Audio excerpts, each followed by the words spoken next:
Greetings and welcome to the final installment of my CDL Playoff Prediction series. Now in advance, I'd like to apologize for any noise that you guys are hearing right now. My upstairs neighbor is absolutely blaring their music, but we're just gonna power through it. We're gonna push on and record this video.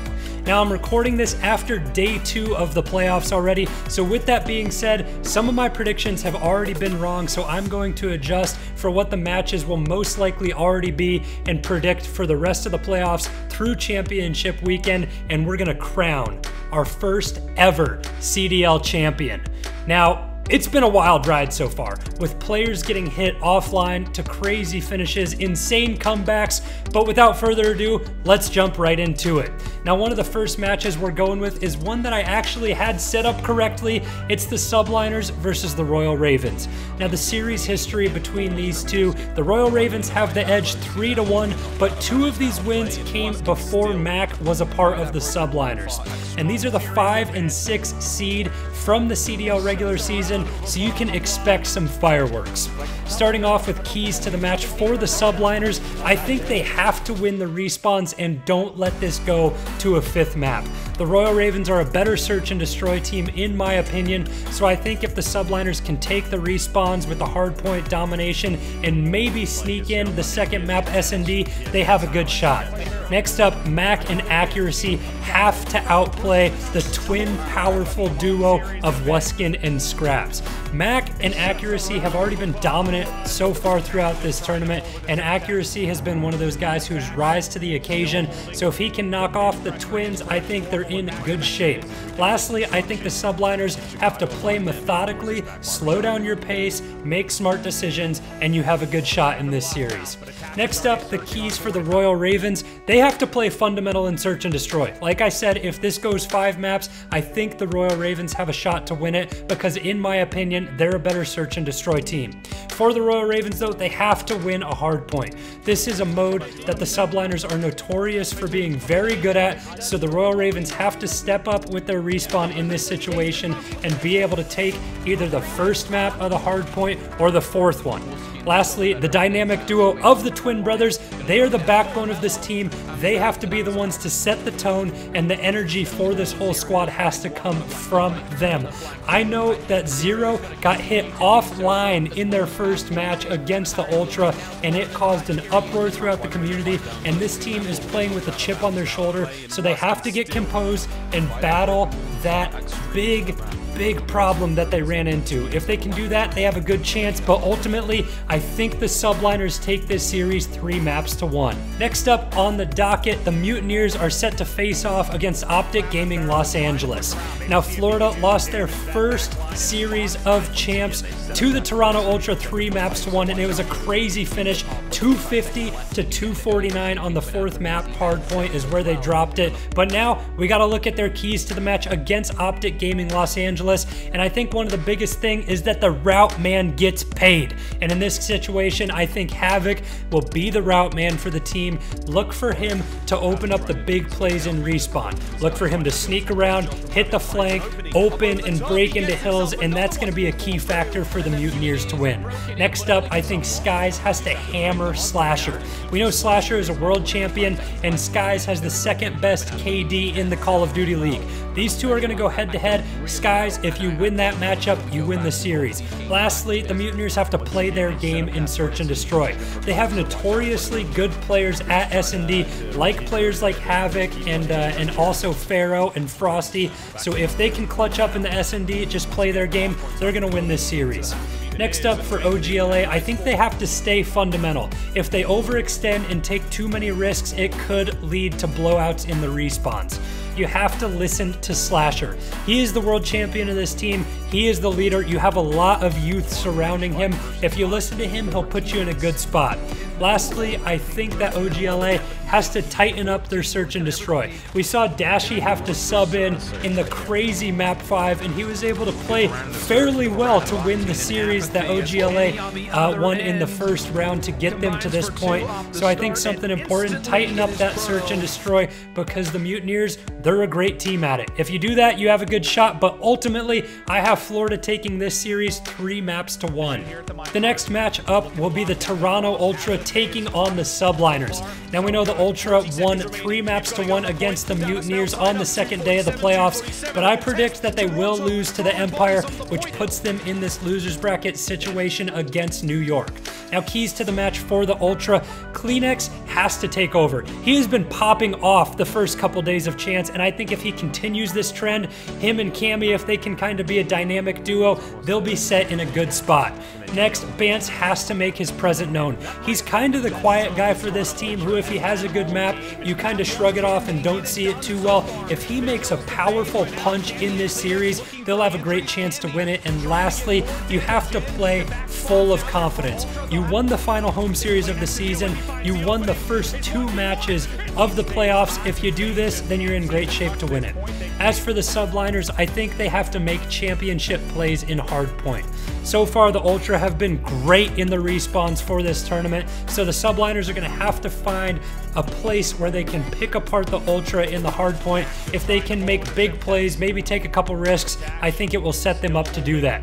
Next up for the Search and Destroys, Subliners have to win First Bloods. This is something that they were able to do against the Huntsmen in the first Search and Destroy, but in map 5, they did not win many First Bloods, and we saw the Huntsmen dominate them. So if they can pick this up in S&D, they have a good shot to win the series. Lastly, I think the Subliners have to play fast. Fast teams have given the Ultra problems. If you can do this, you win the series. I think this one does go the distance, but I have the Ultra taking it 3-2. Now we get into more of a juicy losers bracket match between the Atlanta FaZe and the Florida Mutineers. These teams have seen each other a lot this season, so I think it's going to be interesting to see some of the adjustments made, and we're talking keys to the match. First, for the Atlanta FaZe, I think they have to focus on where Skies is on the map at all time, and you do not let him live. Always be calling out, make sure your comms are on point. Skies is here, I killed Skies, Skies got me. You have to know where he is because he controls the power positions for the Mutineers and opens lanes up for them. Next up, they have to play sound search and destroy. As I mentioned in one of the previous series, the Mutineers are a great search and destroy team. They have awesome players in that game mode. So for the Atlanta FaZe, they have to play fundamental and sound, pick the first bloods up, play with numbers advantage, and you have a good shot to win the S&Ds, which eventually will lead you to win the series. And lastly, you have to play like you're the best. The Atlanta FaZe were the best team in the regular season of the Call of Duty League. If they can have this mindset going forward, they're in good shape. Now the Mutineers have won 2 straight matchups against the Atlanta FaZe, so they have to play with the mindset that they're better than Atlanta FaZe because they have beat them before. One key they need to focus on is playing as a cohesive unit. I don't think that one player will be able to take over this series for the Mutineers, so make sure you're calling out, picking up each other's trades, and you'll have a good shot at success. Next up, I think they have to outpace the Atlanta FaZe. We know FaZe is a team that likes to play fast and furious, so if the Mutineers can either match this or outpace them, they have a good shot at winning. And lastly, it's do or die. If you lose, you go home, so you have to play with passion if you're Florida. And I know some of these guys have been in the situation before, like Havoc losing at Champs, and they know how bad of a taste that leaves in your mouth, so you have to play with passion. You gotta want it. Ultimately though, I think the Atlanta FaZe take this series 3-1. And after coming off of a fresh victory, the Atlanta FaZe will be set to take on the Toronto Ultra, and we all know how this series went last time at the Toronto home series for the championship. Round 11, search and destroy, Methods clutches up, and Toronto takes the win. I think this time we might see a different story though. Let's jump into keys to the match for the Atlanta FaZe, and I think one thing they have to do is know where Methods is on the map at all time. Zinni was the key factor to take over for the Ultra when they did win that series against the Atlanta FaZe. So if you can slow down Methods and silence him, force him to a below 1.0 KD, then you're in really good shape to win this series. After this, I think the Atlanta FaZe have to play sound search and destroy. They played well in search and destroy, obviously forcing map 5 to around 11, but there were little adjustments that I think they can make in this series to be better and maybe even steamroll the Ultra in search and destroy like they have 6-0 earlier this season. Lastly, for the Atlanta FaZe, play with confidence. If you can do this and take down the Ultra and forget that loss that you had in the Toronto home series, then I think they can take over the series. As for the Toronto Ultra keys to the match, it comes down to guys like Kleenex and Cammy to assist methods in the role. I think that trio will combine to take over if the Ultra do win this match, and I think another thing that Toronto has to do is keep the momentum rolling. They've already won their first 2 matches as of now throughout the Call of Duty playoffs, and they will have won a 3rd against the Subliners in my bracket prediction series.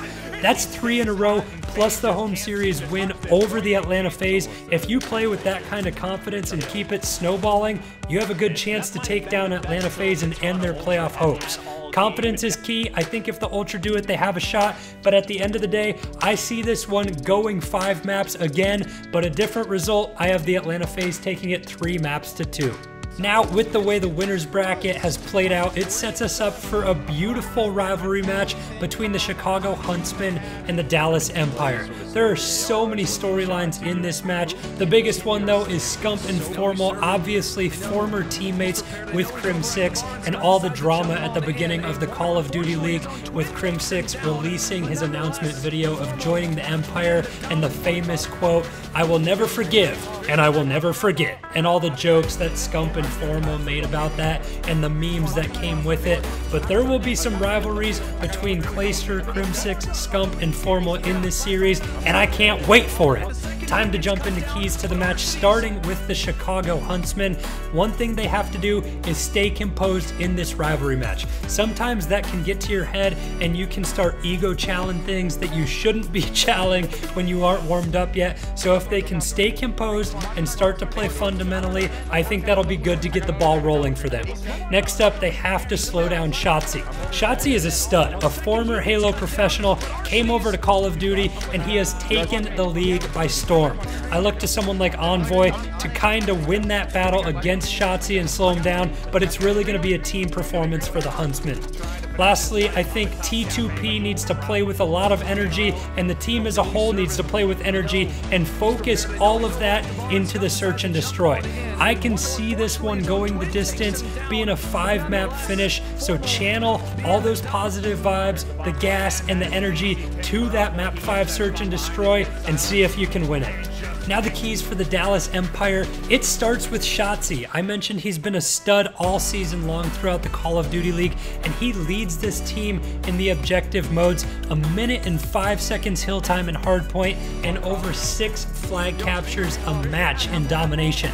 If he can slay out and combine that with the way he plays the objective, that's a dangerous combination for a single man to be running around on a map with.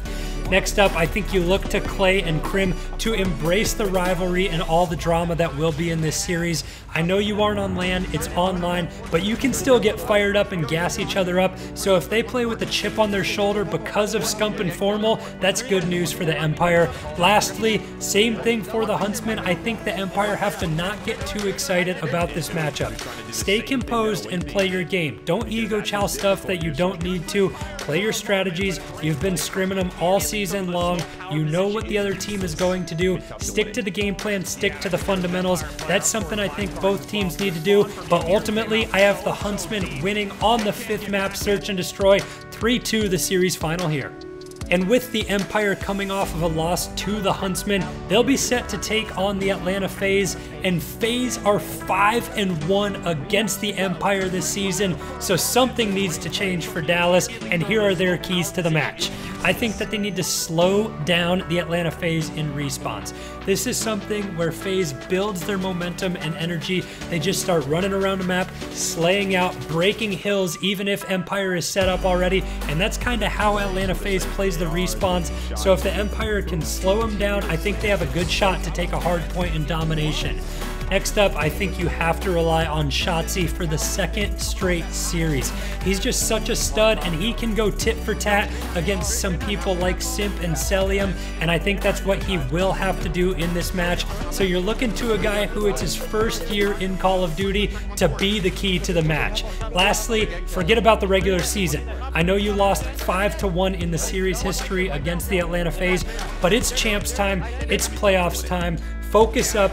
Get tunnel vision and you have a chance to win this if you forget about the regular season. Now the keys for the Atlanta FaZe, they have to play with confidence and that fast and furious mentality in the respawns.